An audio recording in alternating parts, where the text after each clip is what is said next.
it's safe to say that we really have no idea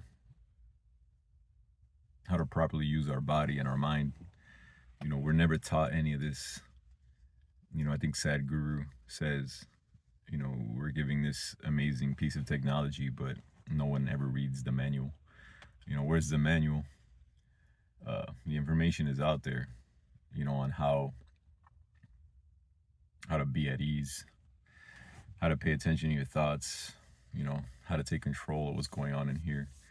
I spent a long time in my life kind of just going with emotions, not really fully understanding what I was capable of as far as my mind and my body. I did, I worked out a lot, things like that, but it was all absent-mindedly. It was never, I was never present when I did it. So, I ended up hurting myself, uh, by overworking or doing things incorrectly, but I think practicing Tai Chi, I kind of like came across that here where I live, and joined up just because I wanted to learn a martial art, and I thought Tai Chi would be a good introductory way of doing it. When I was getting older, I did this, I'm 40 now, but I probably started Tai Chi maybe 3 or 4 years ago. And I was just worried that I was getting old and I didn't want to mess up my body. But, the more you use your body, the more flexible you can become. And it's not necessarily the way we used to think, where after a certain age, your body's just useless.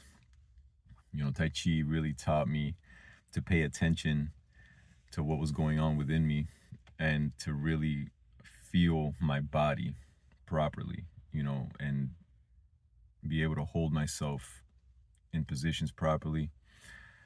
And it made me a lot more aware of my movements, and it has helped my overall ability to use my body, in a better way. I'm not saying go to, practice Tai Chi. I'm just saying, there are ways to really become aware of how to use your body and how to pay attention to your inner self. Also learning to be still. Just being comfortable with yourself, not doing anything, being comfortable within yourself is something that a lot of us struggle with.